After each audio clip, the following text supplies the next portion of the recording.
that score. Sheesh. Appreciate it. Thank you so much.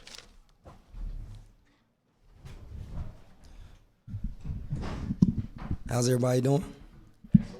Thank you. Thank you. Shoot away, please. You guys were, I think, down 4 in the late first half, and then they finished on a flurry in the first half and the second. What kind of went wrong as they suddenly began to stretch out the lead?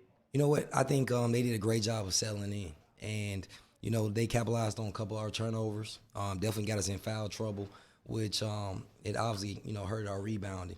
I told our team, in the locker room, in my time here at Jacksonville, no matter who we play, rarely do we get out rebounded.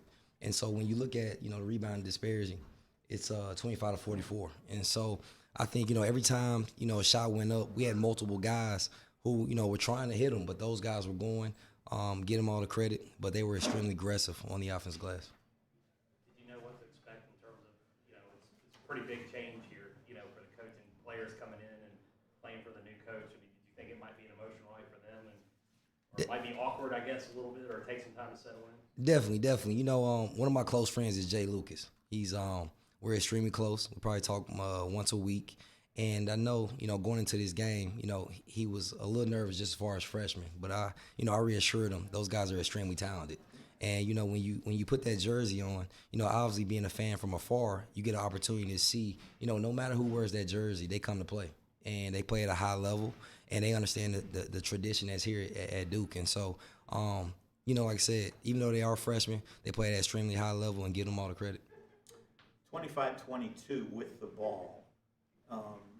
You've got an experienced team, clearly not intimidated by the atmosphere in here. You had to be feeling pretty good at that point, right? You know what we did? I believe it was 25-22, and then maybe Kevion Nolan, he came down, and we call him F shots. He came down, he took a shot, and he pointed over to me. And I think, that shot and that sequence kind of changed the game. If I'm not mistaken, they went on probably an 8 to 10 point run. And for our guys, we knew that ball control and taking 8 shots was going to be important. They're extremely dangerous in transition, and we knew you have to limit your mistakes. And so coming in, we knew they were going to be extremely aggressive. We knew the crowd, the fans, it was going to be an intimidating environment. But at the same time, we thought we could hold our own because we are a veteran group.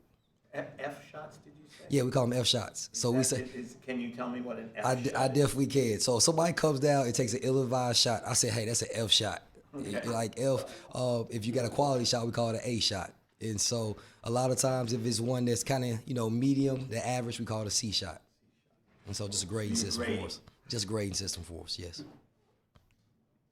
It looked like you guys were able to throw a little cold water on their offense by going to zone kind of early in the first half. Was it foul trouble or just some of the other issues on the glass that made you kind of peel away from that, get back to man? Well, it was issues on the glass. We went to zone, and we felt like, because we did pick up some fouls, especially we call them the heartbeat of our team, Osao Sifo. We knew that, going to zone, try to slow them down, try to slow down their offensive flow. But at the same time, they did a great job just crashing the glass. And at times, we felt like it was 5 guys going to the glass at once. And so for us, like I said, we wanted to, stick to our man, but at the same time, they did a great job of attacking our bigs and get us in foul trouble.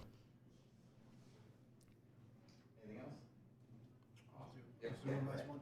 What was the mindset coming into the game, and then first 10 minutes or so, did anything change for you guys in the way you attacked them? You know what?